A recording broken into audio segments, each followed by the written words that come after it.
Bonjour et bienvenue dans cette nouvelle vidéo de mathématiques 2. On va parler dans cette séance des espaces vectoriels. Ce sera notre troisième chapitre dans la playlist Math 2. Et voilà le plan du chapitre. Tout d'abord, on va commencer par l'espace Rn. L'espace R2, l'espace R3, l'espace Rn d'une façon générale. Et puis, on va généraliser les espaces vectoriels d'une façon générale, la définition et quelques exemples fondamentaux. Puis, je définis qu'est-ce qu'un sous-espace vectoriel.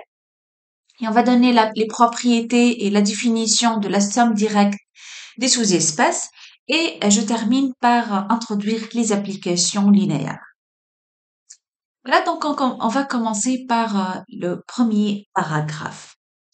On va commencer par le plan R2. Donc vous connaissez R2, on a vu R2 c'est quoi? C'est R croix R. Donc on peut voir R2 comme l'espace formé par les couples X, Y ou bien X1, X2. Donc R2, c'est R croix R. Les éléments dans R2 sont quoi? Sont des couples. Soit j'utilise la notation AB, soit XY. Encore, je peux noter X1, X2. Ou encore, on peut utiliser cette notation X1, X2. Ou bien AB. Ou bien XY. Aussi, je peux dire que ceci appartient à R2. Donc ça, je peux le voir comme un couple dont la première composante est X et la deuxième c'est Y. Il faut bien sûr que le X soit dans R ou le Y dans R parce que R2, on a dit, c'est l'ensemble de réels, là, R croix R. Donc, réel croix ensemble des réels. Donc, X est un réel, Y est un réel. Géométriquement, vous connaissez très bien cette notation. Là, c'est un vecteur dans le plan de coordonnées AB. Donc, R2 géométriquement. R2 géométriquement, c'est le plan. Et un couple XY dans R2, je peux le considérer comme un vecteur ou bien un point. Voilà, par exemple, si je cherche le couple 1, 3, je considère un repère, orthographe 0, 1, 2, 3, 4, 5, ainsi de suite. Les ordonnées là, moins 1, moins 2, etc., moins 1, moins 2, moins 3. Et donc, si je cherche un 3, vous savez, c'est bien, c'est un couple. Dans R2, géométriquement, comment je peux trouver le point 1, 2? C'est le point d'abscisse 1 et d'ordonnée 3. Donc, voilà d'abscisse 1 d'ordonnée 3, voilà le point 1, 3. Bien sûr, soit je représente ça par un point comme ça, soit par un vecteur. Voilà, ça c'est le vecteur U de coordonnées en 3. Le vecteur U est le suivant. Donc, un couple dans R2, géométriquement, soit je le représente dans le plan par un point, soit par un vecteur. Le vecteur V, de coordonnées 0, 1. Donc, je peux soit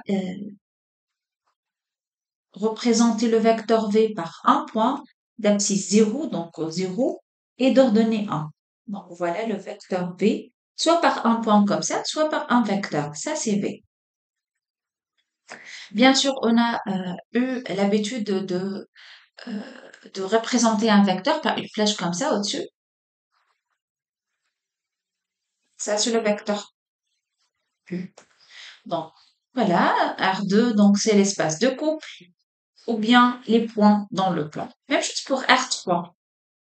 R3, c'est quoi? Lorsque je dis X, Y, Z dans R3, donc, je ne peux pas bien sûr dire X, Y dans R3. Parce que R3 est formé par les triplés, donc je dois avoir un triplet. X, Y, Z dans R3, par exemple, 1, 2, 0. C'est dans R3. Il est formé, un élément de R3 est formé par trois composantes. Donc, c'est un triplet. Géométriquement, R3, c'est l'espace. Donc, juste regardez là, j'ai déjà préparé ça. Voilà, dans R3, il est constitué par les triplés. soit je connote comme ça les triplés x1, x2, x3, ou bien encore j'accepte cette notation x1, x2, x3 comme vecteur colonne comme ça. Et ça représente soit un point dans l'espace, donc ça c'est l'espace, un repère de R3 de l'espace, soit je représente par un point, soit par un vecteur comme ça en rouge. Ça c'est le vecteur V de coordonnées x1, x2, x3.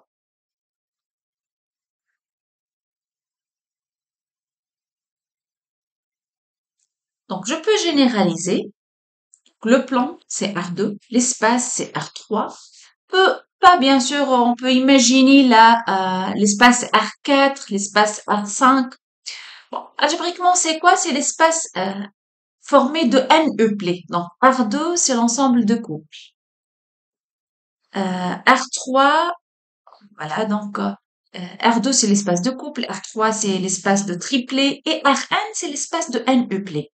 Donc, vous voyez, Rn, c'est l'espace de n euplés qui s'écrit sous la forme x1, x2, x3 jusqu'à xn, des nombres réels.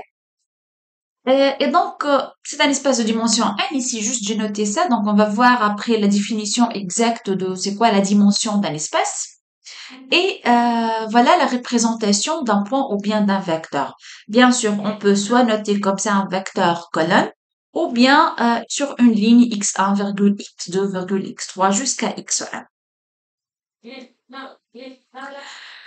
Je considère maintenant deux vecteurs, U et V, de Rn, soit du vecteur du plan, ou bien de l'espace, ou bien de Rn d'une façon générale. Je peux faire la somme de deux vecteurs. C'est quoi la somme de deux vecteurs? Juste, je somme les composantes U1 plus V1, U2 plus V2, U3 plus V3, ainsi de suite. Ça, c'est la somme de deux vecteurs. Je peux parler de la multiplication d'un vecteur U par un scalaire ou bien un réel. Donc, lambda fois U, une constante fois U, c'est lambda fois U1, lambda fois U2, lambda fois U1 d'une façon générale. Je peux parler du vecteur nul. C'est quoi le vecteur nul? Le zéro, c'est le vecteur ou bien le n euclide dont toutes les composantes sont nulles. Et je peux parler de l'opposé du vecteur. L'opposé du vecteur U, c'est moins U, où toutes les composantes sont définies par l'opposé de U1, l'opposé du U2, l'opposé du U3, ainsi de suite. Donc voilà, sur le plan, par exemple, je considérais ici l'espace R2. Voilà un vecteur U du plan, ça c'est le vecteur U, et ça c'est le vecteur V. Et donc ici, vous allez remarquer que dorénavant, je ne veux pas noter les flèches au-dessus du vecteur U. Donc je note U tout simplement au lieu de U comme ça flèche. Et pour désigner toujours un vecteur. Donc j'ai considéré un vecteur U et un vecteur V. Donc, je peux parler de la somme. Vous voyez en vert, je peux parler de la somme de U plus V. Je peux parler de l'opposé. Ici en violet, c'est l'opposé de vecteur U.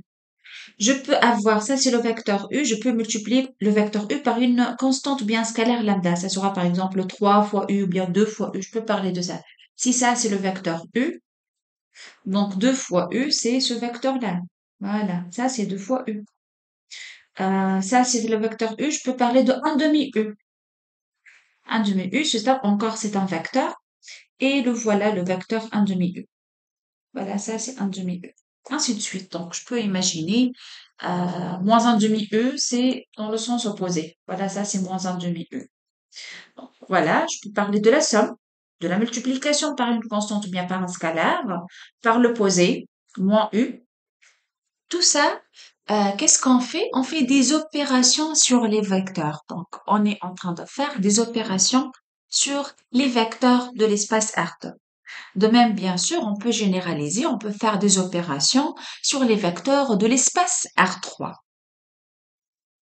Et plus généralement, on peut parler de opérations sur l'espace Rn. Voilà, donc on a 8 propriétés qu'on peut vérifier que les propriétés suivantes sont vérifiées sur l'espace Rn, l'espace euh, de n euclés réel. Donc, si je considère trois vecteurs, U, V et W, donc ce sont trois n euclés. Chaque vecteur U, il possède n composantes réelles, V aussi et W. Alors, la somme U plus V ou bien la somme V plus U, c'est la même chose. Donc, je dis que la somme est commutative. Je somme V plus W, le vecteur VW, puis j'ajoute U, ou bien je somme U plus V et puis j'ajoute W, finalement, c'est la même chose. La multiplication, non, c'est l'addition. L'addition d'un vecteur U est 0, le vecteur nul, U plus 0, ça donne U, bien évidemment. Et si je fais l'addition de U et l'opposé de U, je veux trouver 0, le vecteur nul. La multiplication de U par le 1 fois E, c'est égal à U. Je sais que ce sont des propriétés évidentes, mais regardez, on va citer les 8 propriétés. En fait, grâce à ces 8 propriétés, on peut dire que Rn forme un espace vectoriel. Donc, vous pouvez voir ici lambda fois mu, ici deux constantes, lambda et mu sont deux réels, fois un vecteur E, je peux dire c'est lambda fois E fois le vecteur.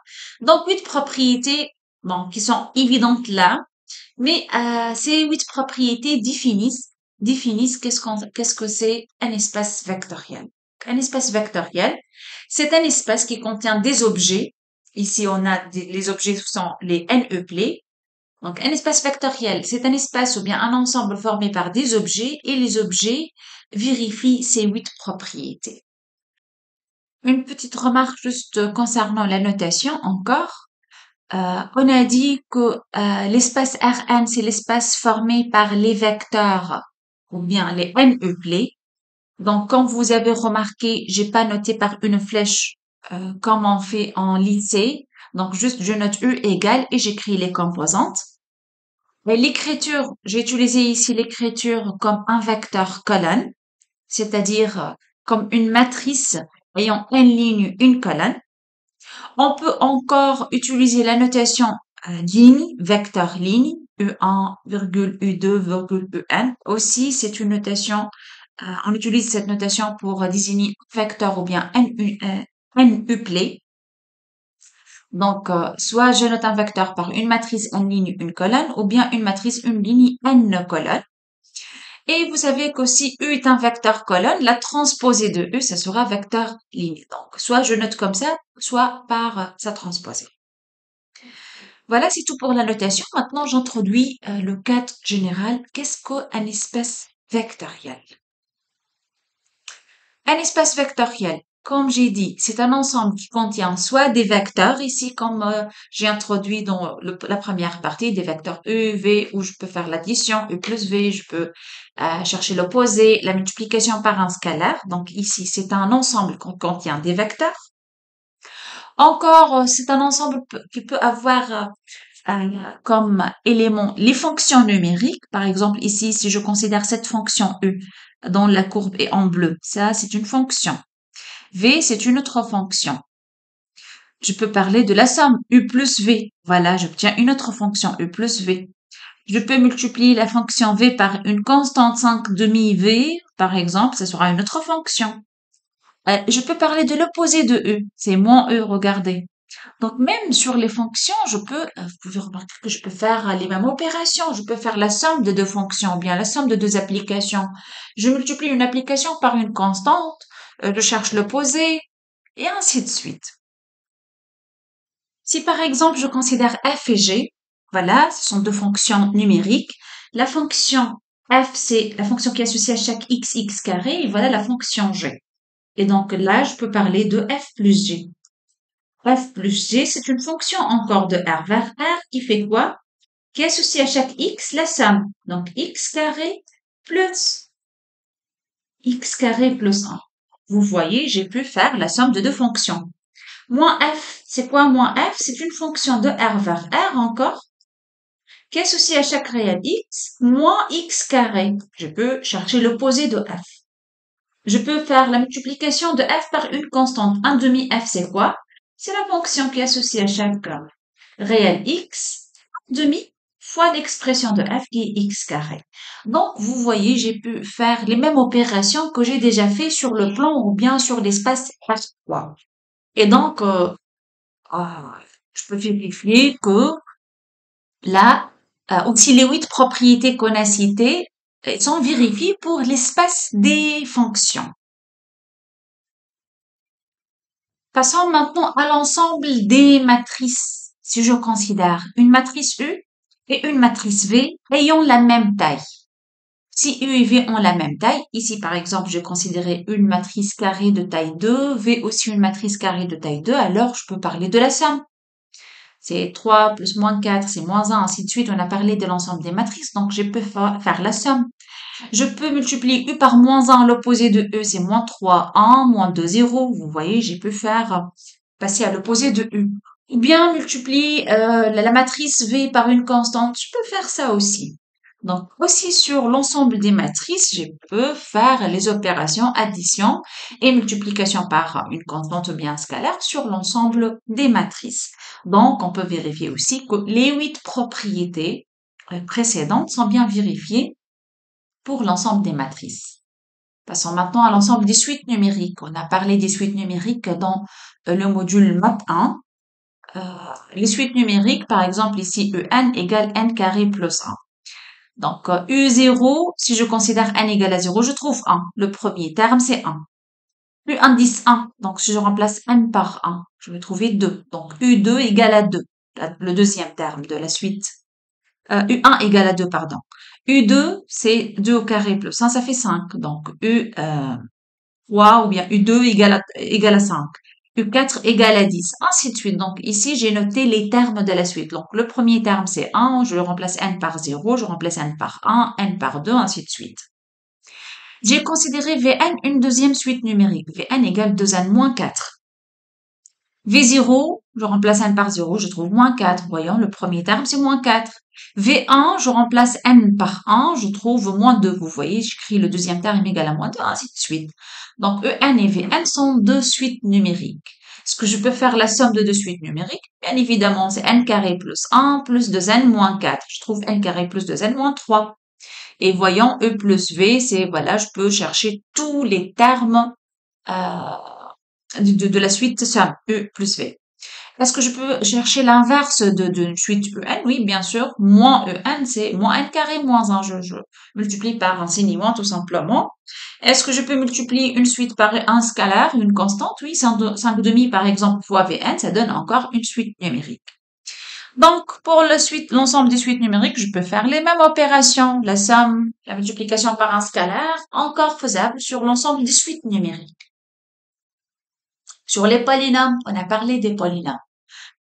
Voyons un polynôme E, x carré plus x plus 1, un polynôme V égale 2x moins 4. Je peux faire la somme, ça reste un polynôme. Je peux chercher la multiplication d'un polynôme par moins 1 ou bien par une constante 5 demi. Et encore, je remarque que je peux faire les mêmes opérations, somme et multiplication par une constante sur l'espace formé par les polynômes cette fois. Et donc, juste pour généraliser, la définition maintenant d'un K espace vectoriel, ou bien d'une façon générale, on va travailler avec un R espace vectoriel. L'espace vectoriel, c'est un ensemble. Ici, je peux noter l'ensemble E. C'est un ensemble E non vide. On a vu plusieurs types d'ensembles. Ensemble de fonctions. On peut avoir E, c'est l'ensemble des fonctions. On a des fonctions. Ou bien E, c'est l'ensemble des matrices. Donc, il obtient des matrices. Ou bien E, l'ensemble des polynômes. Ou bien E, c'est l'ensemble des couples AB dans R2. Ou bien E, c'est l'espace formé par les triplés ABCD. ABC plutôt triplé dans R3. Ou bien E encore l'espace de N euplé, on a dit A, B, C, etc. Donc jusqu'à, je ne sais pas, E, F. Tout dépend de la taille. Donc, dans R1 d'une façon générale. Donc, E, c'est un ensemble formé par des objets, des fonctions, des matrices, des polynômes, des N euplés. Qui vérifie quoi? On peut faire l'addition. Pour l'addition, on appelle ça la loi de composition interne. Pourquoi je dis interne? Parce que je fais l'addition entre un vecteur et un autre. Une fonction plus une autre fonction. Une matrice plus une autre matrice. Un polynôme plus un autre polynôme. Un couple plus un autre couple. Donc, je peux faire la somme entre deux éléments de l'espace E. Donc, je dis c'est une loi de composition interne sur E. Une loi de composition externe qui est le produit. Pourquoi je dis externe? Parce que je fais la multiplication d'une fonction par une constante. On dit que c'est un scalaire, un réel. Je multiplie une matrice par une constante. Je dis lambda fois a, la matrice. Ou bien je multiplie un polynôme x carré plus 1 par une constante lambda. Donc, j'ai la multiplication d'une constante par un polynôme. La multiplication d'une constante fois le couple xy. Ça donne lambda x, lambda y. Donc, la loi de composition externe, c'est le produit lambda dans R ou bien dans C. On peut aussi multiplier par une constante complexe et un vecteur U. Ici, U est un vecteur. U pourra être fonction, matrice, polynôme, ainsi de suite. Donc, un espace vectoriel, c'est un ensemble menu de deux lois, loi somme et loi multiplication. On appelle la loi somme la loi de composition interne et la loi produit, on appelle ça la loi de composition externe. Bien sûr, quand je dis que c'est un espace vectoriel, lorsqu'on a un ensemble E menu de deux lois de composition interne et externe qui vérifie ces 8 propriétés. Le vecteur U plus V, c'est le vecteur V plus U, c'est-à-dire la somme est commutative. Cette deuxième propriété U plus, entre parenthèses V plus W, c'est égal U plus V plus W. Il existe un élément neutre. C'est-à-dire quoi un élément neutre? C'est le 0, le vecteur nul. U plus vecteur 0 est égal à U. On appelle 0, c'est l'élément neutre pour l'addition. U plus le vecteur nul, c'est E. L'élément symétrique, c'est-à-dire quoi l'élément symétrique? C'est-à-dire U plus U' égale à 0. Oui, il existe lorsque U' égale moins U. Pour les polynômes ou bien les fonctions ou bien les matrices, toujours on peut avoir un élément symétrique. Lorsque je multiplie l'élément par 1, je trouve 1. Et bien sûr, vous pouvez vérifier ici la propriété 6 et 7 et 8. Les 8 propriétés sont bien sûr des propriétés évidentes pour les ensembles déjà vus pour nous, les matrices, polynômes, fonctions, ainsi de suite. Et d'une façon générale, c'est juste, on va donner une théorie générale pour les espaces vectoriels et pour les applications, on l'applique soit sur les matrices, soit sur les polynômes, soit sur les fonctions. Ensuite, plein des exemples qu'on a déjà vus.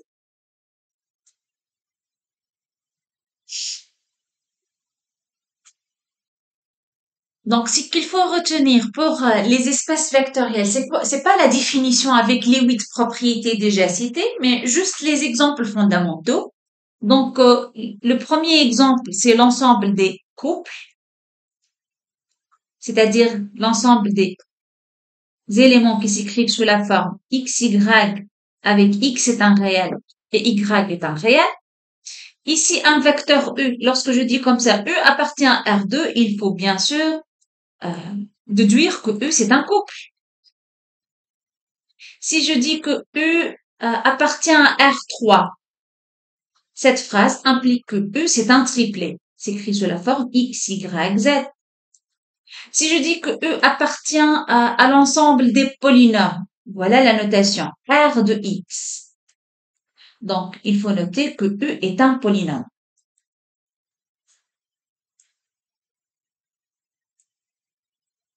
Si je dis E appartient F de RR, c'est-à-dire U, c'est une application de R vers R.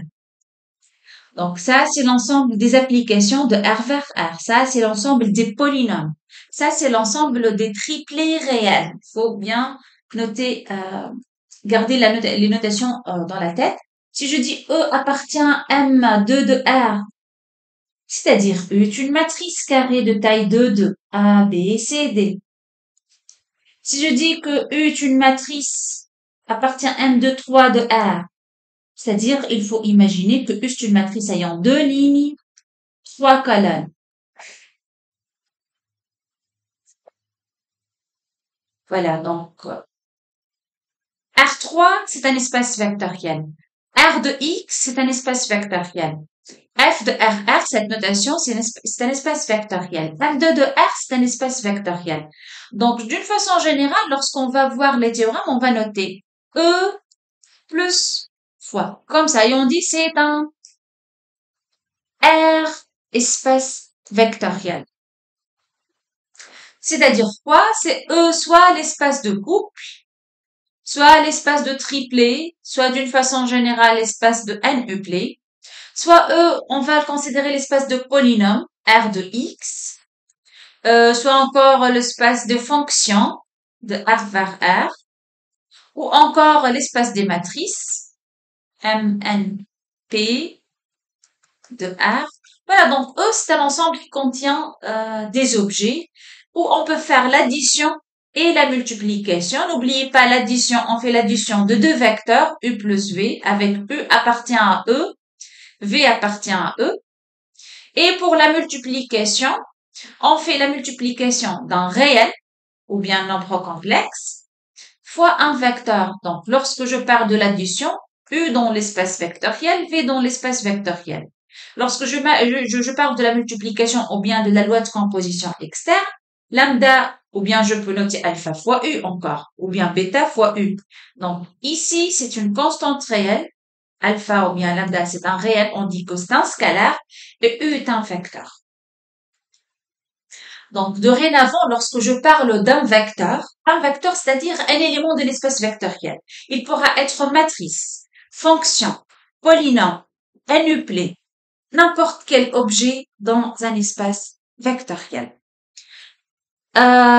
Puisqu'on a dit dans les propriétés, parmi les 8 propriétés de l'espace vectoriel, il y en a 7 propriétés. La troisième, il existe un élément neutre qui vérifie ça. Donc, pour tout élément, pour tout espace vectoriel, on a un élément neutre. Donc, je considère par exemple, exemple 1, E, c'est l'espace de couple. Donc, E appartient à R2. C'est-à-dire, on a dit, on a bien compris, E, c'est un couple XY. Alors, c'est quoi l'élément neutre de R2? C'est quoi le 0 de R2? L'élément neutre de R2. L'élément neutre de R2, c'est-à-dire ici, c'est le couple 0,0, parce que E, c'est l'espace de couple. Donc, il faut que l'élément neutre soit un couple. Donc, voilà. Et pour vous remarquer, si je fais 0, 0 plus 1, 3, c'est un 3. Je peux faire la somme. 0 plus 1, c'est 1. 0 plus 3, c'est 3. Si je fais, donc ça, j'appelle ça, c'est l'élément neutre 0 de R2. L'élément neutre de R2. Si je fais 0, 0, plus, je sais pas, 5 ou moins 2, je fais la somme. 0 plus 5, ça fait 5. 0 plus moins 2, ça fait moins 2. Voilà, donc c'est pour cette raison qu'on appelle ça l'élément neutre. Si je multiplie maintenant 5, 2, je dois le multiplier par une constante parce qu'on a dit c'est une loi de composition externe. Je multiplie par une constante. 5 demi fois 5, 2 égale à quoi? 5 demi fois 5, c'est-à-dire 25 sur 2. 5 demi fois 2, ça donne 5. Voilà pour la loi de composition externe sur l'espace R2. Si je travaille dans R3,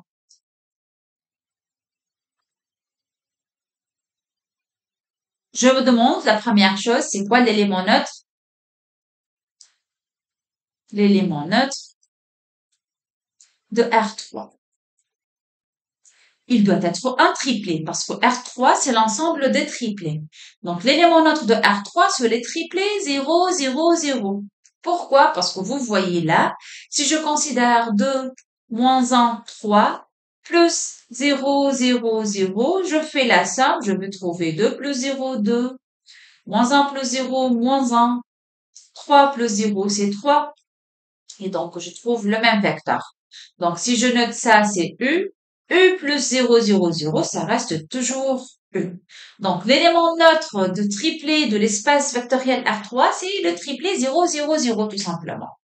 Maintenant, est-ce que je peux faire la multiplication 2 fois n'importe quel triplet? 2, 1, 3, c'est quoi par définition? 2 fois 2, c'est 4. 2 fois 1, c'est 2. Et 2 fois 3, c'est 6. Donc, je peux faire cette opération dans R3. Voilà un petit exercice. Soit U égale 1, 0, 4 4 là, et V égale moins 1, 2, 3. Et lambda égale 5, par exemple. Bon, bien sûr, ça, c'est un triplé dans R3. Ceci aussi est un triplé dans R3. Et ça, c'est un réel. Alors, je vous demande de calculer U plus lambda V. Cherchez U plus lambda V. À quoi est égal U plus lambda V? Donc, je fais le calcul dans R3.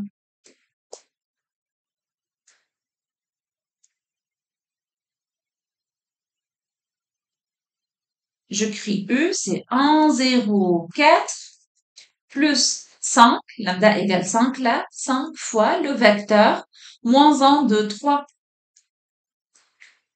Vous voyez, juste U plus lambda V. Maintenant, U, c'est ce vecteur-là. V, celui-là. Et ça, c'est le 5, c'est le lambda. Donc, ça, c'est le vecteur U, 1, 0, 4. Plus, je multiplie le 5 fois moins 1, ça sera moins 5. Le 5 fois le 2, ça sera 10. Le 5 fois le 3, ça fait 15. Et maintenant, je fais la somme, la loi de composition interne. 1 plus moins 5, c'est moins 4. 0 plus 10, c'est 10. 4 plus 15, c'est 19. Et voilà, j'ai trouvé le vecteur U plus lambda V égale moins 4, 10, 19. Voilà cet exercice sur R3. Donc, on travaille sur l'espace vectoriel R3, l'ensemble des triplés. J'ai défini U, les triplés moins 1, moins 1, moins 1, et V, le triplé 1, 2, 3. Donc, c'est clair que U et V sont deux triplés, donc les deux appartiennent à R3. Lambda égale à moins 1, mu égale à 4. Donc, c'est clair que lambda et mu, maintenant, sont deux réels, appartiennent à R. Donnez le vecteur lambda fois U plus mu fois V. On va chercher ce vecteur-là. Donc, lambda fois U, c'est quoi? Donc, je vais noter lambda fois U, c'est moins 1 fois le vecteur U, c'est-à-dire fois moins 1, moins 1, moins 1. Plus mu cette fois, mu qui est 4, fois le vecteur V. Voilà, le vecteur V, c'est 1, 2, 3. Si je fais la somme, moins 1 fois moins 1, ça fait 1. Moins 1 fois moins 1, encore 1. Moins 1 fois moins 1, ça fait encore 1. Plus 4 fois 1, ça fait 4. 4 fois 2, c'est 8. Et 4 fois 3, c'est 12. Et je fais la somme. 1 plus 1, c'est 5. 1 plus 8, ça fait 9. Et 1 plus 12, ça fait 13. Et donc, je peux dire lambda U plus mu fois V est donné par le triplet suivant. 5, 9, 13. Travaillons maintenant sur l'espace R de X, l'espace de polynôme. Juste, il faut savoir, lorsque je travaille sur un espace vectoriel, il faut savoir l'élément neutre de cet espace. Dans R de X, l'espace de polynôme, c'est quoi l'élément neutre? 0 R de X, c'est le polynôme nul.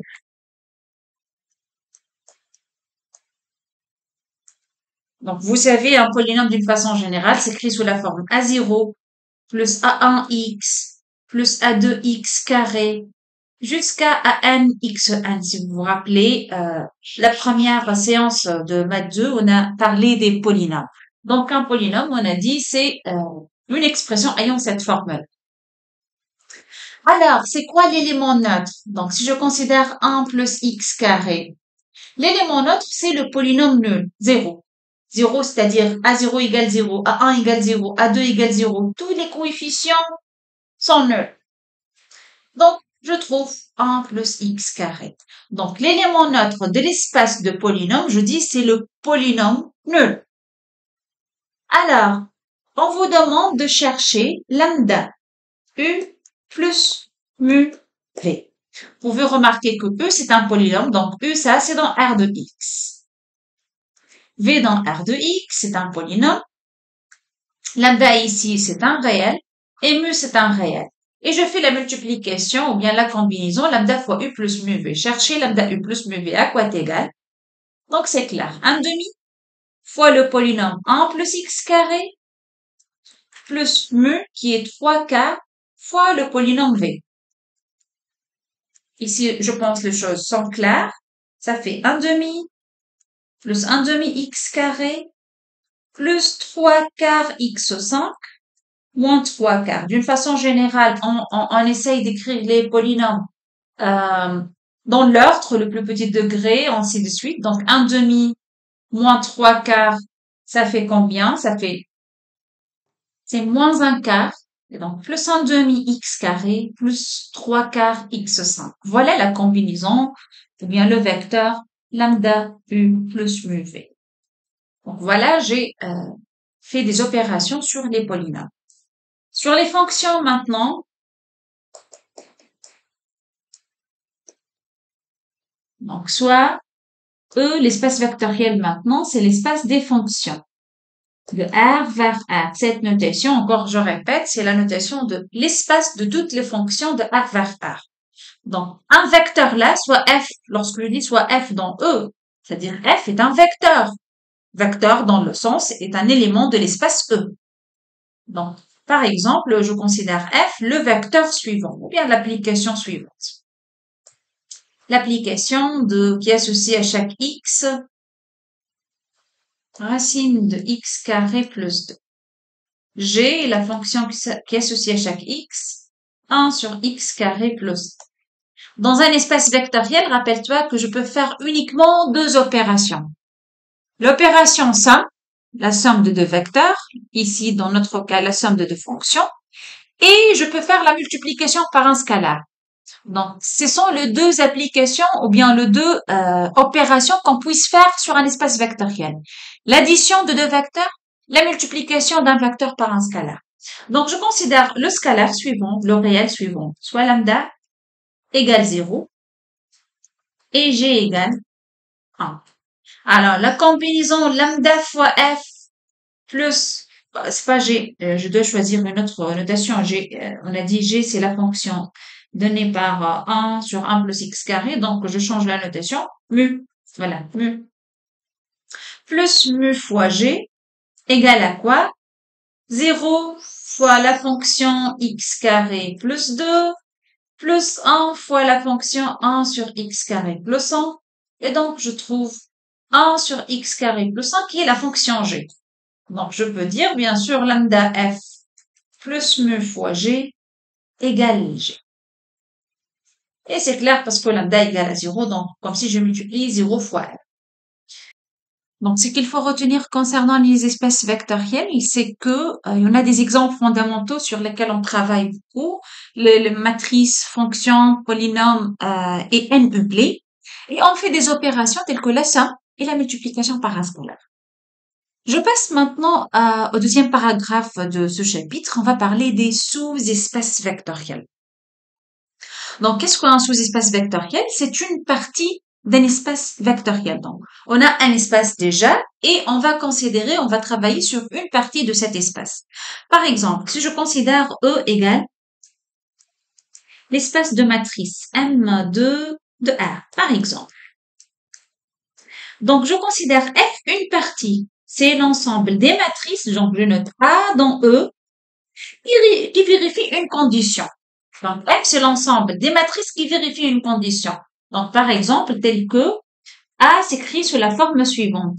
A, 0, A. Par exemple, avec A dans A. Donc, c'est clair. Ici, j'ai fait quoi? Je travaille sur l'espace de matrices qui s'écrivent sous la forme A, B, C, D. Et là, j'ai donné une condition. C'est pas n'importe quelle matrice, mais c'est la matrice qui s'écrit sous cette forme-là.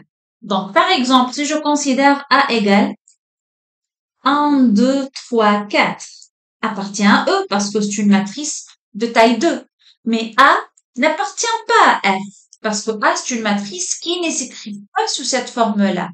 Donc, il faut que cette composante et celle-là soient égales.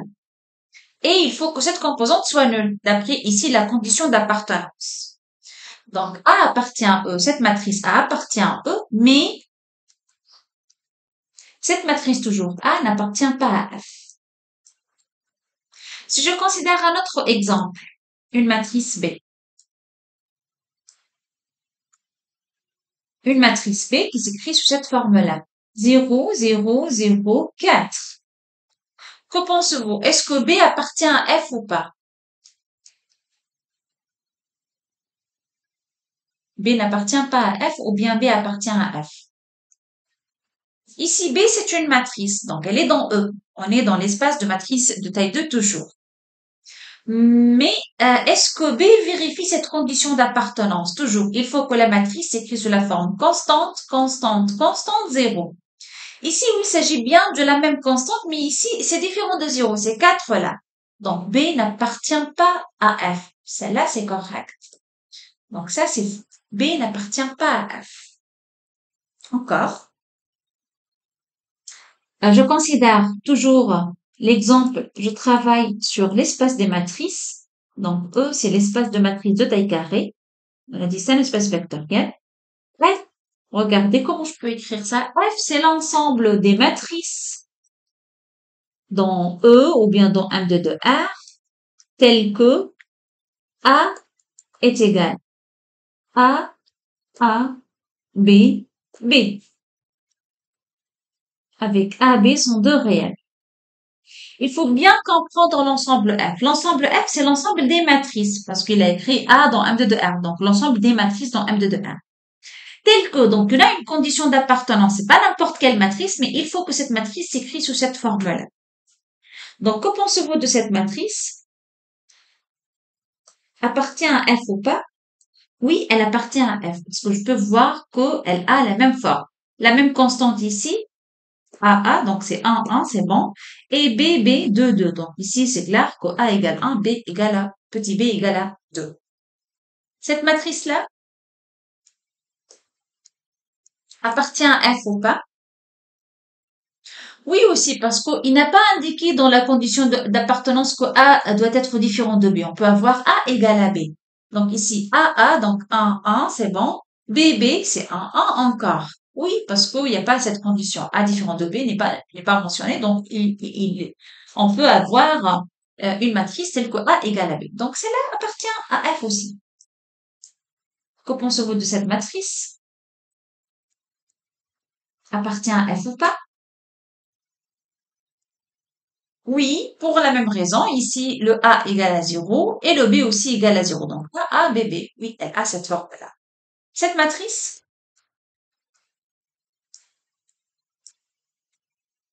maintenant, non, parce que dans la condition d'appartenance, ça n'appartient pas à F parce que ici, on a 1 et là, on a 2.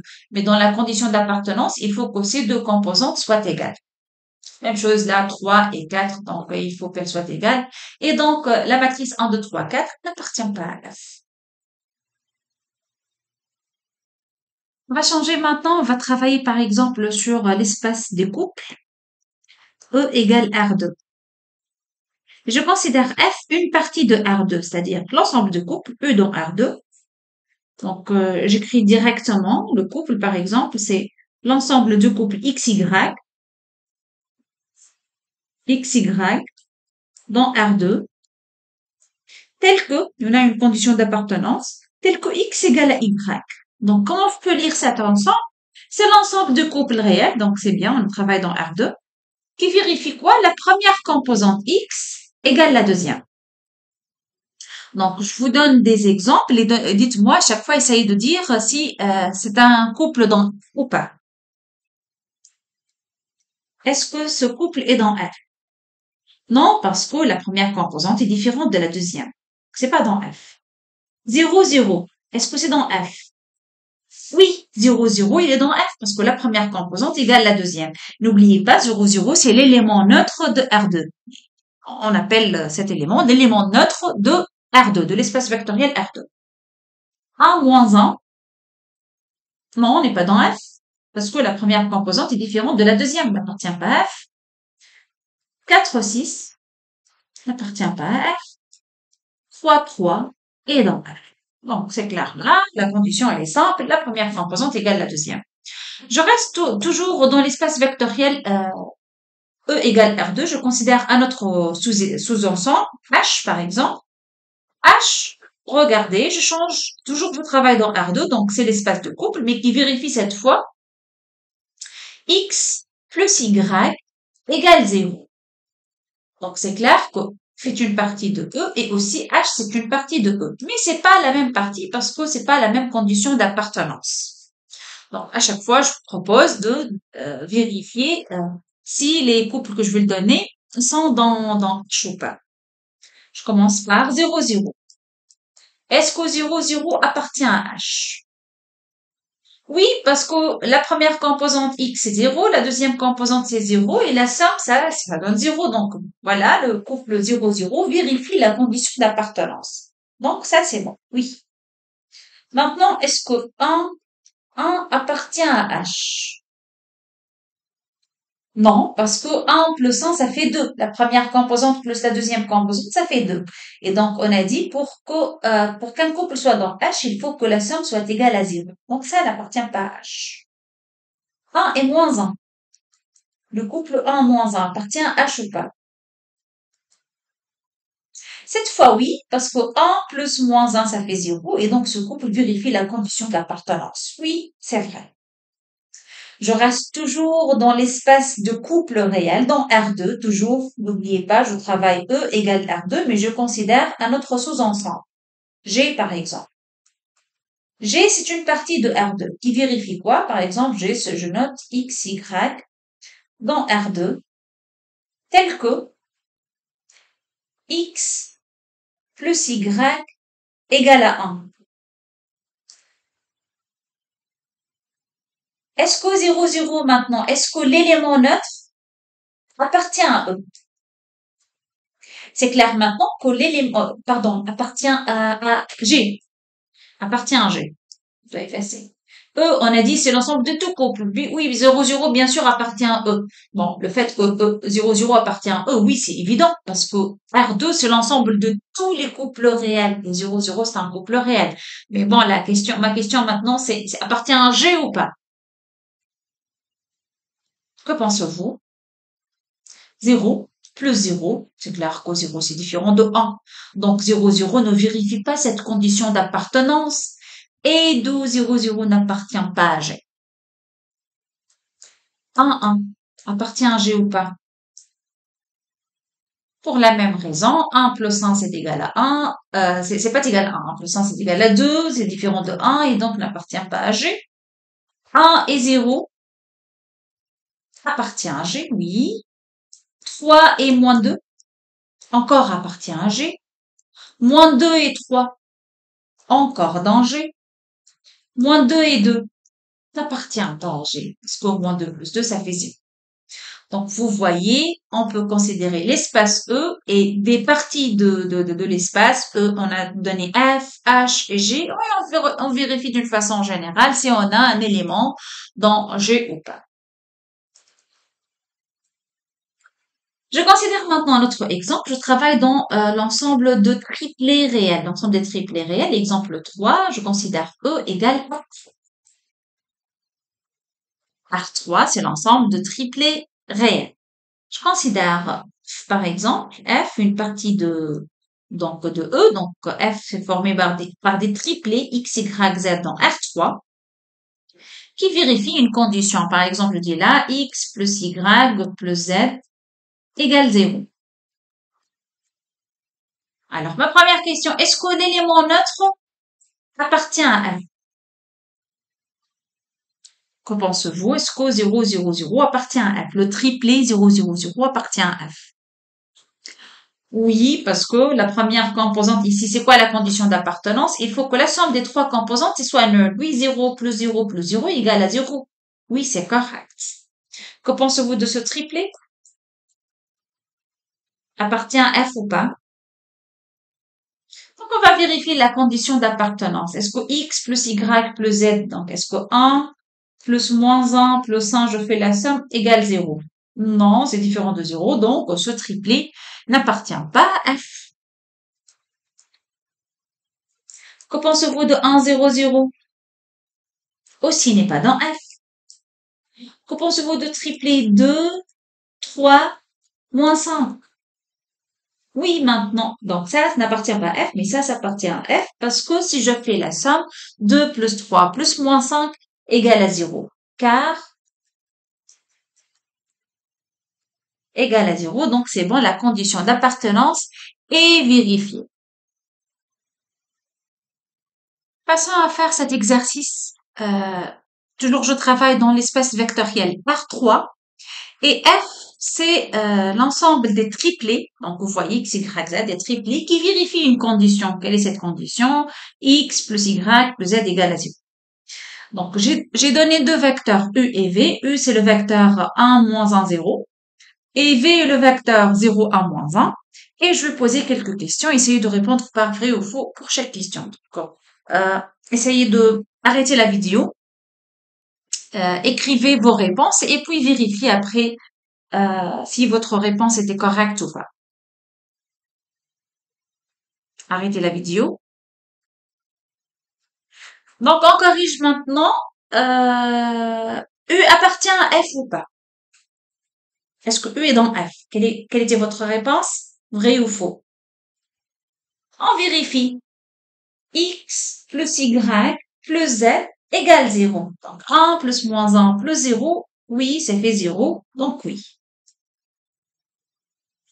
La deuxième. Attends, V appartient à F. Est-ce que V appartient à F? Est-ce que V vérifie la condition d'appartenance? Parce que V, c'est un triplé. Il est clair. Donc, R3, c'est bon. Mais est-ce que ça vérifie la condition d'appartenance?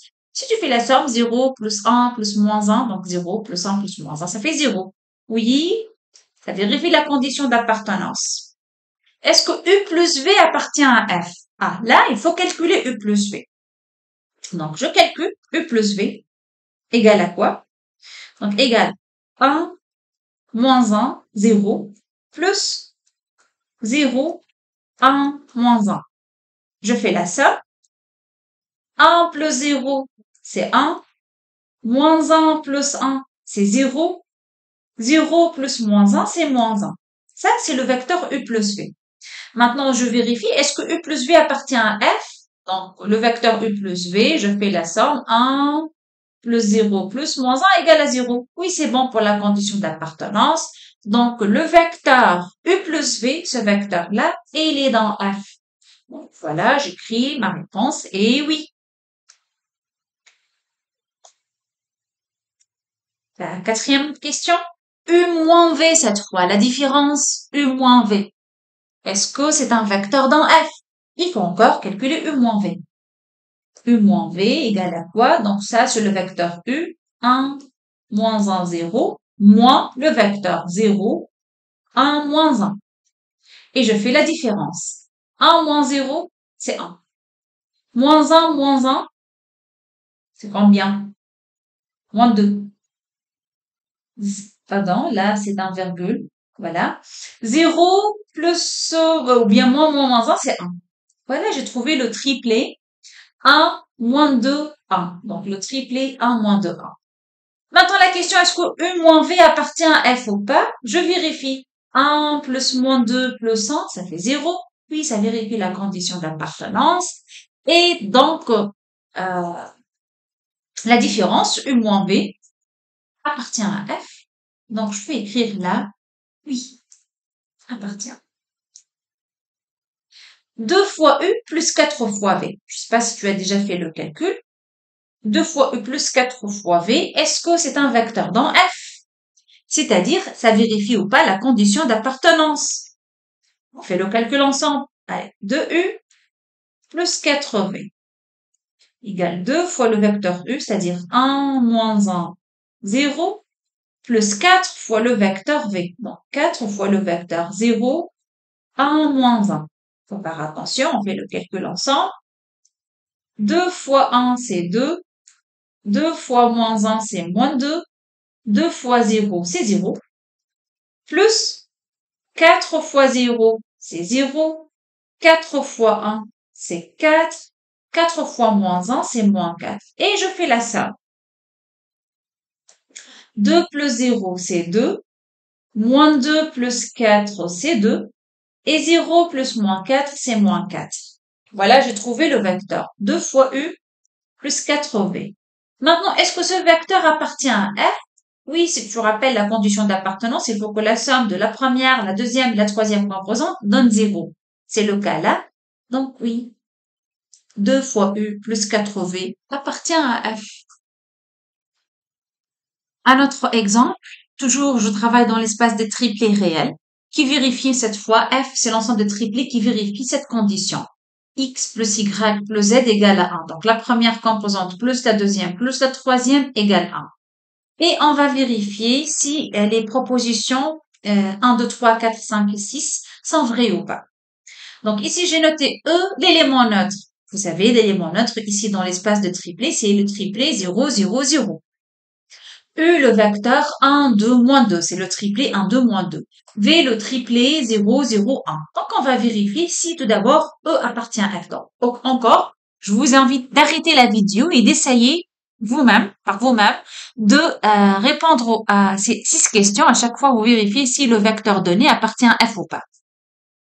Tu as arrêté la vidéo? Maintenant, on peut corriger alors. On peut commencer par le premier vecteur. 0, 0, 0. Ça vérifie la condition d'appartenance ou pas. Ici, le x égale 0, le y égale à 0, le z égale à 0. Si je fais la somme, je trouve 0, c'est pas 1. Donc non. La condition d'appartenance n'est pas vérifiée, donc E n'appartient pas à F. Voilà la correction. L'élément neutre ici n'appartient pas à l'ensemble F. Le vecteur U appartient à F ou pas? Voilà U. 1, 2, moins 2. On va faire la somme. 1 plus 2 plus moins 2. Oui, ça donne 1. Donc oui, U appartient à F. Le vecteur V. X c'est 0, Y c'est 0, Z c'est 1. Si je fais la somme, je trouve 1. Oui, il est dans F. U plus V maintenant, la somme. Ah là, je dois faire un peu de calcul. Donc, je fais le calcul. U plus V, ça c'est U, d'accord? Et donc, ça c'est V et je vais faire la somme. Faites la somme. U plus V, c'est quoi? C'est le vecteur 1, 2, moins 2, plus le vecteur, attends, voilà le vecteur V, plus 0, 0, 1. Allez, on fait la somme ensemble. 1 plus 0, ça fait 1. 2 plus 0, ça fait 2. Moins 2 plus 1, ça fait moins 1. Voilà, j'ai trouvé le vecteur somme. 1, 2, moins 1. Est-ce que ce vecteur, maintenant, vérifie la condition d'appartenance? Voilà, la condition d'appartenance. 1 plus 2 plus moins 1. Mais j'ai trouvé 0, mais la condition d'appartenance dit qu'il faut que la somme des trois composantes égale à 1. La conclusion, donc, U plus V n'appartient pas à F. Le vecteur, bien que vous avez remarqué, U était dans F, V dans F, mais voilà, la somme, lorsqu'on a fait la somme, on n'a pas trouvé, on a trouvé un autre vecteur qui n'est pas dans F, il ne vérifie pas la condition d'appartenance. Et donc, je dis quoi? La proposition 4, elle est fausse. Voilà, ici, j'écris non. Non, c'est pas vrai. U plus V n'appartient pas à F. Pour la différence maintenant, est-ce que U moins V cette fois? U moins V appartient à l'ensemble F ou pas?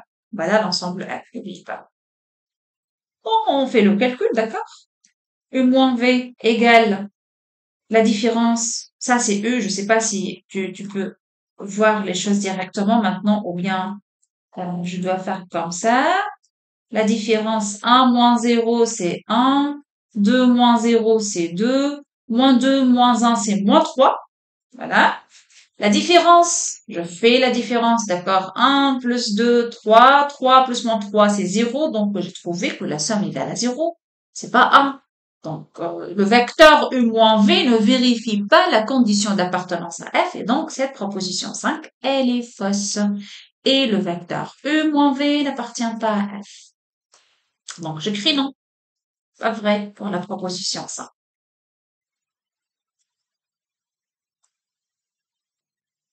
Non. U moins V n'appartient pas à F. Allez, passer à la proposition 6.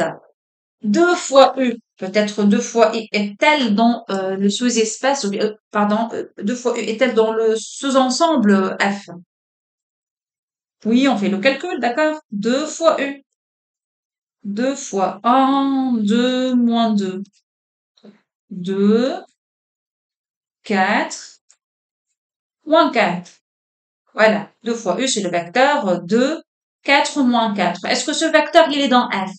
Allez, on fait 2 plus 4 plus moins 4, ça fait 2. On ne vérifie pas la condition d'appartenance parce que je dois avoir comme ça m'égale à 1. Donc, ici aussi dans 6, je veux dire non, 2 fois U n'appartient pas. 2 fois U n'appartient pas. Donc, non pour cette proposition. Un autre exemple, mais cette fois sur l'ensemble ou bien l'espace vectoriel des polynômes. N'oubliez pas R de X, c'est la notation pour l'espace des polynômes, l'ensemble contient tous les polynômes au coefficient réel. F, c'est un ensemble qui contient à l'intérieur, qu'est-ce qu'il contient l'ensemble F?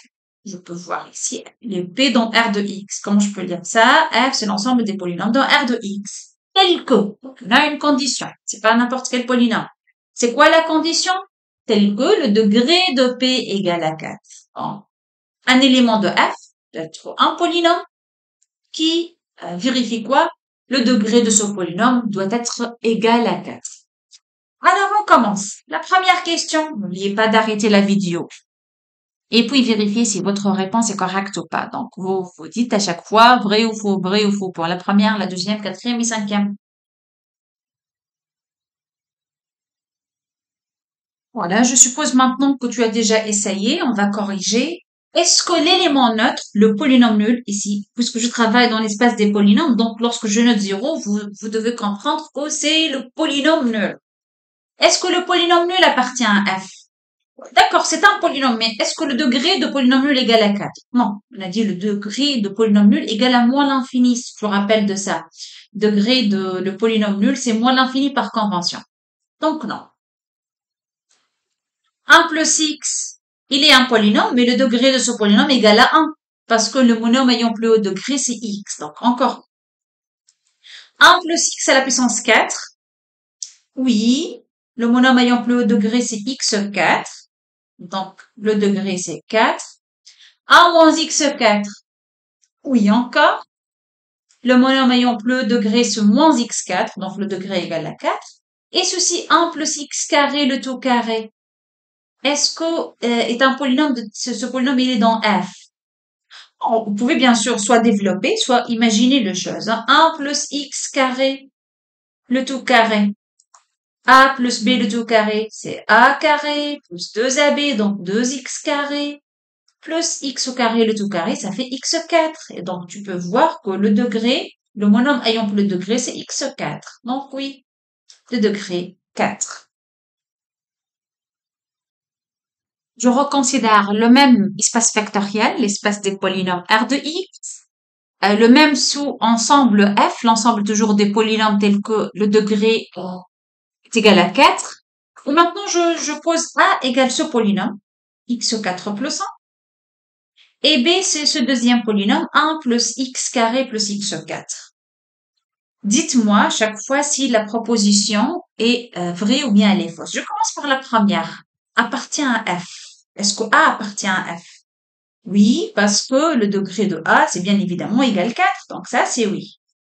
B, maintenant. Oui, le monôme ayant plus haut degré, vous pouvez voir.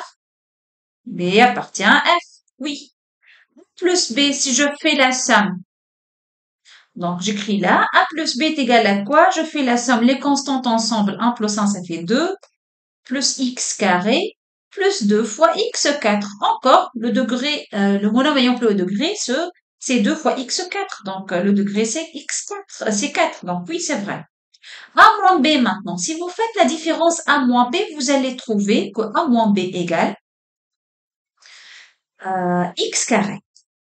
Tu fais le calcul, tu vas trouver A moins B, x carré. Et le degré de ce polynôme est égal à 2. Donc, c'est pas 4. Donc, ça, c'est faux. Non. A moins B, en fait, n'appartient pas à F. 2A moins 4B. Si vous faites le calcul, 2 fois A, c'est-à-dire 2 fois le polynôme x4 plus 1, moins 4 fois le polynôme 1 plus x carré plus x4. Allez, tu fais le calcul, tu développes et tu fais tout. Tu vas trouver certainement que oui, le degré reste toujours 4. Pensez-vous de 2a moins 2b. Si tu fais le calcul 2 fois x4 moins 1 moins 2 fois b, c'est-à-dire 2 fois 1 plus x carré plus x4, tu développes, tu cherches le monomien plus le degré. Que pensez-vous? Est-ce que c'est x4? Non. Donc ça, c'est faux. 2a moins 2b n'appartient pas à f. Maintenant, passons à définir qu'est-ce qu'un sous-espace vectoriel. Je considère toujours un espace, déjà E. Donc, je me fixe dans un espace vectoriel, menu de deux lois, la loi somme et la loi multiplication. On dit qu'une partie f dans E, donc je veux considérer f une partie de E, et je dis que f est un sous-espace vectoriel de E si cette partie vérifie deux conditions, qui sont les suivantes. La première, il faut que f soit non vide. Donc, je dis pas que le vide, je sais que le vide est inclus dans n'importe quel ensemble. Mais le vide n'est pas un sous-espace. Le vide n'est pas un sous-espace.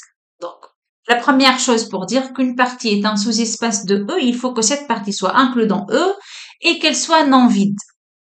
La deuxième propriété doit être vérifiée par f. Il faut que, si je considère deux vecteurs, un vecteur x dans f et un vecteur y dans f, il faut que toute combinaison alpha x plus bêta y reste dans f. Donc, je dis que f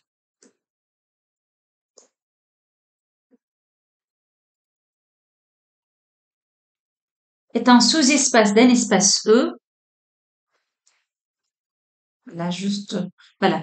Je me fixe dans un espace vectoriel E, que ce soit l'ensemble des matrices, les fonctions, les polynômes, les nuplés.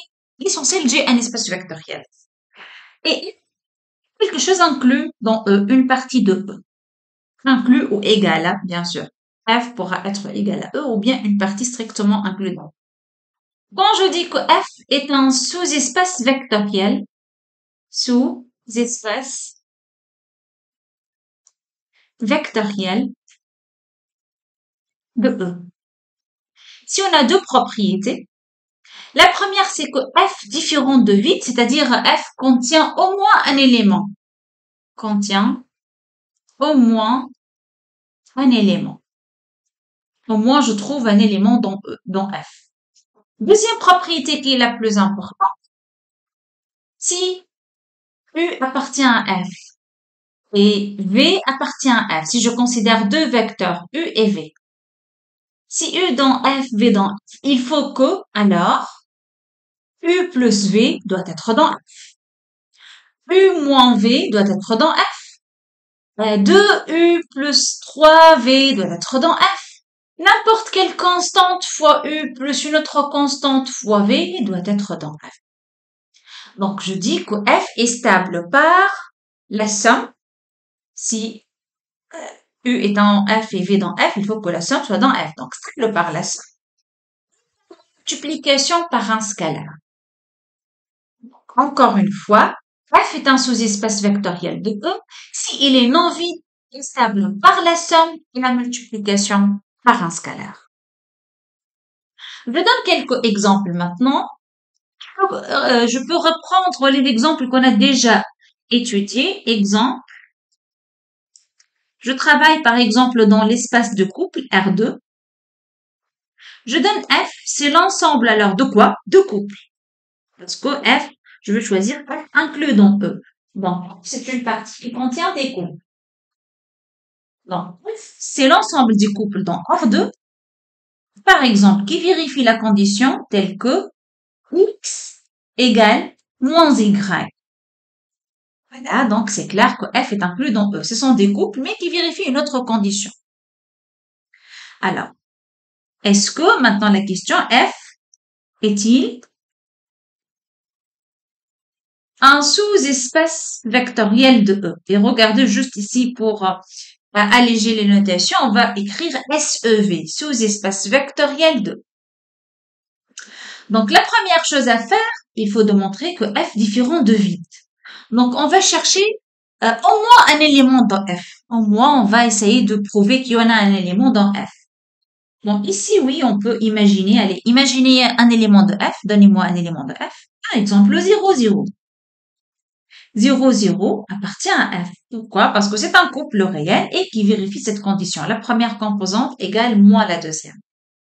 Donc, pour la première propriété, c'est bon. On a vérifié que elle est satisfaite. Maintenant, pour la deuxième propriété. Il faut démontrer que quel que soit le vecteur E et quel que soit le vecteur V dans U plus V reste dans F. Bon, je dois considérer n'importe quel deux vecteurs, soit U et V, deux vecteurs dans F. Mais vous savez que U est dans F, c'est-à-dire U déjà, c'est un couple. Voilà, je vais écrire alors U certainement égale XY. V est dans F, donc V certainement c'est un autre couple. Je vais noter par exemple AB. Et les deux sont dans F. Maintenant la question, est-ce qu'on a U plus V appartient à F? Puis on va démontrer que si je multiplie par une constante, alpha fois U reste dans F. Voilà ce qu'il faut démontrer. Stable par la somme et la multiplication par un scalaire. Alors commençons par la somme. U plus V égale à quoi? C'est XY plus AB. Je fais la somme. X plus A, virgule, Y plus B. Maintenant, est-ce que ceci est dans F? C'est ça le plus important finalement pour dire que c'est un sous-espace vectoriel. Alors, c'est quoi la condition pour qu'il soit dans F? Il faut que, où est la première composante? C'est X plus A cette fois. Où est la deuxième composante? C'est Y plus B. D'après la définition de F, il faut que la première composante égale moins la deuxième composante. Donc, X plus A doit être égal moins Y plus B. Est-ce que j'ai ça? En fait, je vais utiliser le fait que le vecteur U est déjà dans XY. Donc, certainement, X égale moins Y. Et je vais utiliser le fait que V est dans F. Donc, certainement, sa première composante qui est égale à moins B.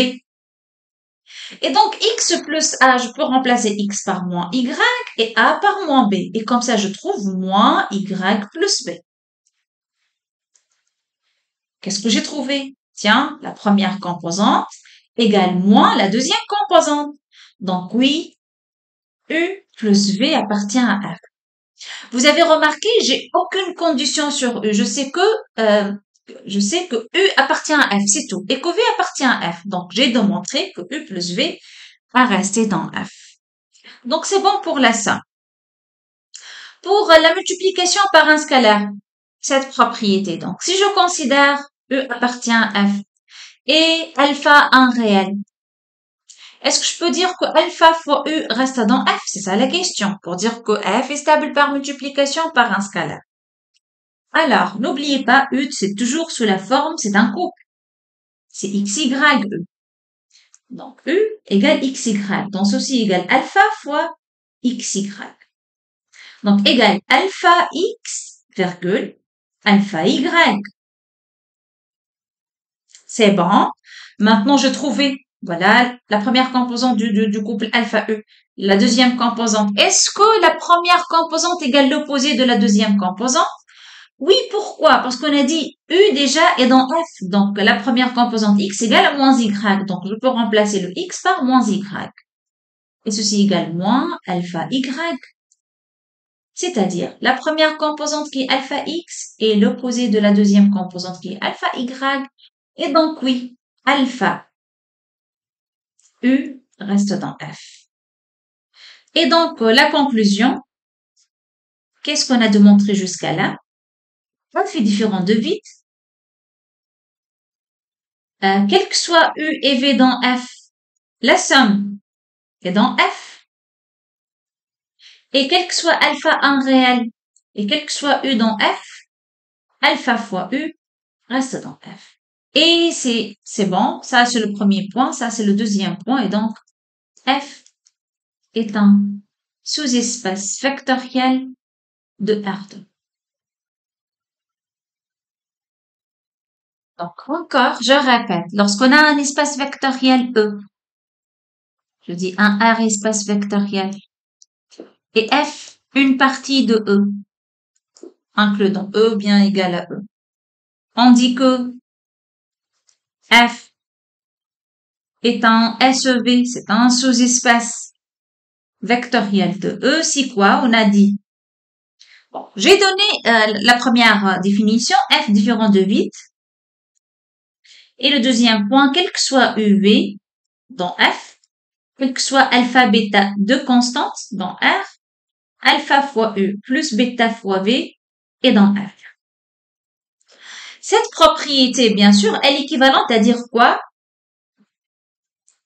Que F est stable par la somme, c'est-à-dire quel que soit UV dans F, U plus V appartient à F, et quel que soit U dans F, et quel que soit alpha un scalaire, un réel, alpha fois U appartient à F. C'est-à-dire, dans la démonstration, on vous demande de démontrer que F est un sous-espace vectoriel. Donc, toujours, il faut démontrer le premier point, F différent de vide. Et puis, vous passez au deuxième point. Mais au deuxième point, soit vous démontrez cette propriété, soit ces deux propriétés à la fois. Donc, celle-là et celle-là. Bon, moi, personnellement, pour un débutant, je conseille à utiliser cette propriété parce qu'on peut voir les choses mieux ici. C'est clair que c'est la somme et là, c'est la multiplication par une constante. Mais plutôt ici, lorsque on s'habitue avec le calcul et etc., on peut utiliser cette propriété directement au lieu de faire la division sur deux propriétés. Donc, encore, je considère un autre exemple. Vous travaillez maintenant sur l'espace de triplé réel, E égale R3, et F égale l'ensemble des triplés réels qui vérifie la condition suivante, telle que x moins y plus 2z égale à 0. Et ma question pour vous montrer que F est un sous-espace vectoriel de E, c'est-à-dire de R3. Donc, on va essayer de faire cet exemple ensemble. Donc, on a dit la première propriété, montrer que F différent de vide. Et dire que F différent de vide, c'est-à-dire trouver au moins un élément de F. Donc, surtout, il faut savoir les éléments de F, quelle est leur nature. On va écrire comme ça. 1 appartient à F. Ça n'a pas de sens parce que F, les éléments de F doivent être un triplé. Donc, F est formé par les triplés. C'est pas par, comme ça, un réel. Donc, déterminer ou bien essayer de choisir un triplé dans F. Donc, il doit être un triplé qui vérifie cette condition. Allez. 0, 0, 0, par exemple, appartient à F, c'est clair. La première composante, c'est 0, la deuxième, c'est 0, la troisième, c'est 0. Si je fais 0 moins 0 plus 2 fois 0, certainement, je vais trouver 0. Et donc, voilà, j'ai vérifié que ça, c'est l'élément neutre, si je peux rappeler ça. Donc, ça, c'est l'élément neutre de R3, si tu veux.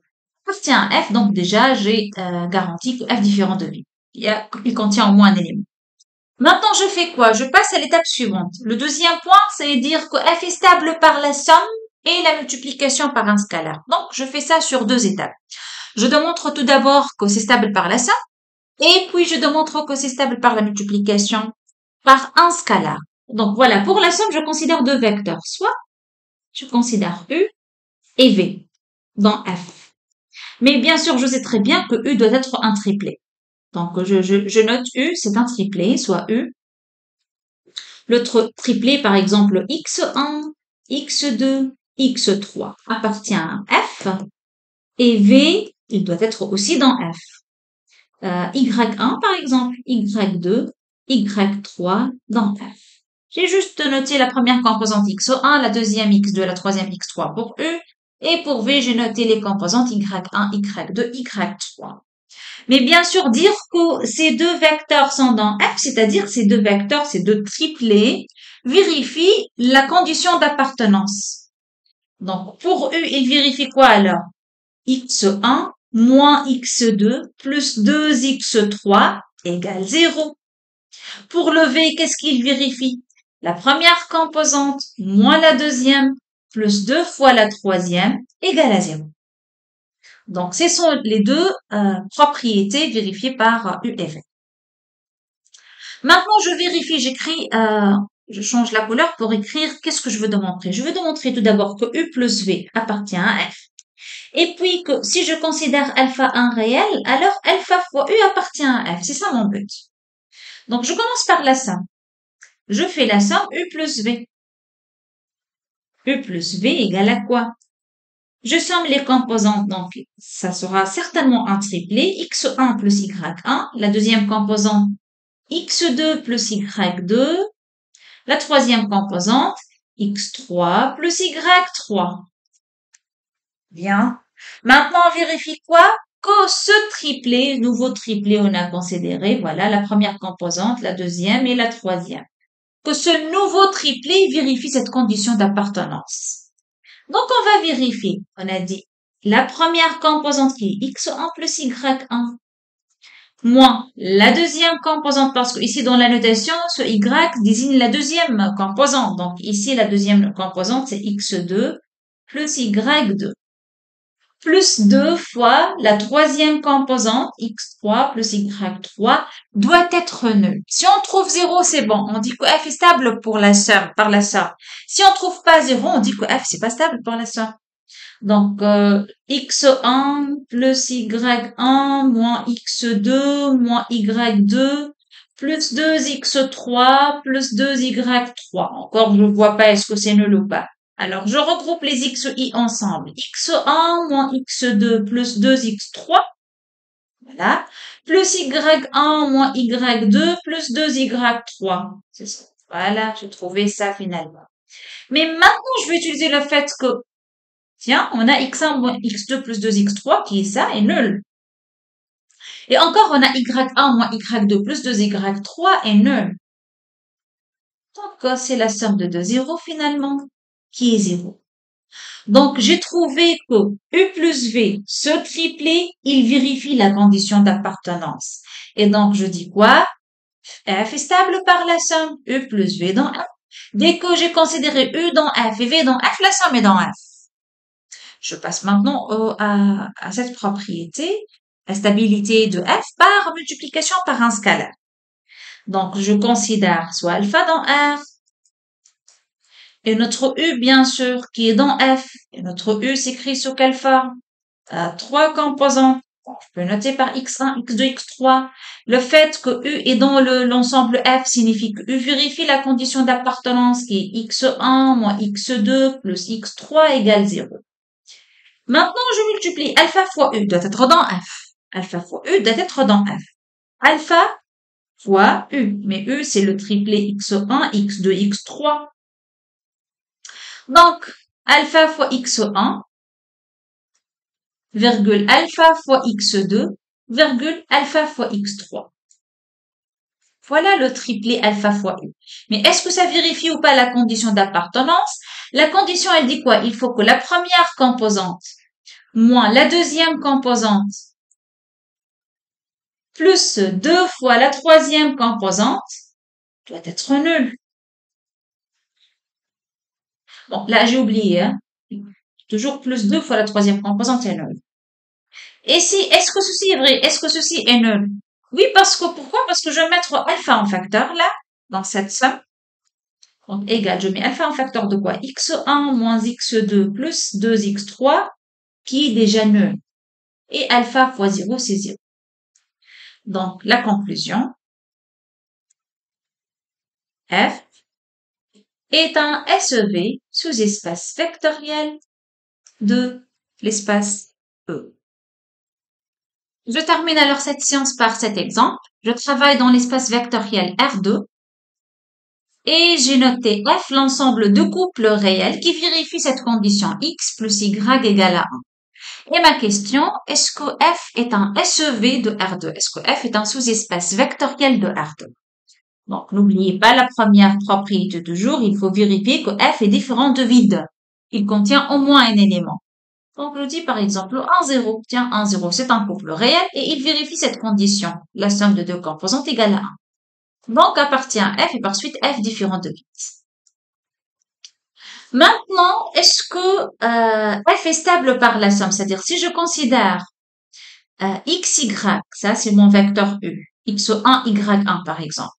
appartient à f et v égale x2, y2 appartient à f, est-ce que ceci va me donner u plus v appartient à f? Que pensez-vous? Bon, on va commencer le calcul. U égale x1, y1. Donc, certainement, puisque ce couple, il est dans F, donc il vérifie cette condition d'appartenance qui est x1 plus y1 égale 1. Là aussi, V, c'est un vecteur qui est dans F, donc il vérifie la condition d'appartenance qui est x2 plus y2 égale 1. On va vérifier maintenant U plus V. On va chercher les composantes de U plus V. Donc, U plus V égale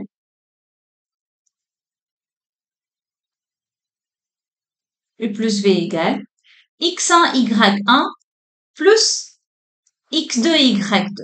Et je fais la somme. Ça fait x1 plus x2, virgule y1 plus y2. Je continue. Maintenant, j'ai trouvé la première composante de U plus V et la deuxième composante de U plus V. Je dois faire la somme pour vérifier que si la somme de la première composante plus la deuxième va être égale à 1, d'accord? Donc, quand je fais x1 plus x2, c'est la première composante, plus la deuxième y1 plus y2, égale à combien? Donc, je vois pas, j'écris x1 plus x2 plus y1 plus y2. Maintenant, je somme x1 plus y1 plus x2 plus y2. Parce que je vais utiliser le fait que x1 plus y1, déjà j'ai donné, ça c'est égal à 1. x2 plus y2, ça c'est égal à 1 encore. Et donc la somme a donné 2. Mais la condition d'appartenance dit qu'il faut que la somme de deux composantes soit égale à 1. Donc là, ce couple-là n'appartient pas à F. Et donc U plus V n'est pas dans F. Et donc F n'est pas stable par la somme. J'ai considéré U dans F, il vérifie la condition d'appartenance. V dans F, ça vérifie encore la condition d'appartenance, mais la somme n'appartient pas à F. Donc la conclusion, F n'est pas un sous-espace vectoriel de l'espace de couple R2. Voilà, on est arrivé à la fin de cette vidéo. Juste avant de partir, je vais vous rappeler qu'est-ce qu'on a vu cette séance dans cette vidéo. Donc, la première chose qu'on a vue, c'est la définition d'un espace vectoriel.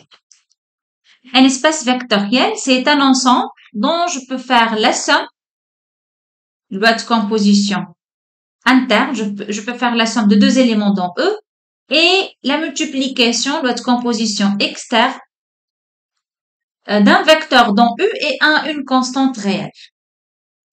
Donc, ça, c'est la définition. C'est un triplet ou bien c'est un ensemble E menu de deux lois de composition interne et externe qui vérifie 8 propriétés, 1, 2, 3 jusqu'à 8. Mais on a dit, c'est pas très important de retenir les 8 propriétés. Ce qu'il faut retenir, c'est que les exemples fondamentaux des espaces vectoriels, on a les couples, les triplets, le quadriplé, l'espace R1 d'une façon générale, c'est le premier exemple fondamental. Deuxième exemple fondamental, l'espace des fonctions de R vers R, ça forme un espace vectoriel. Le troisième exemple, c'est l'espace des polynômes R de X. Le quatrième exemple fondamental, c'est l'espace des matrices de taille n ligne p colonne d'une façon générale.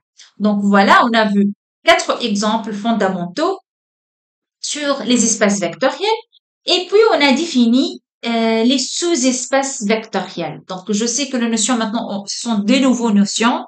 Donc j'ai pris le temps pour faire plusieurs exemples. J'espère que la séance était bénéfique pour vous. À la prochaine.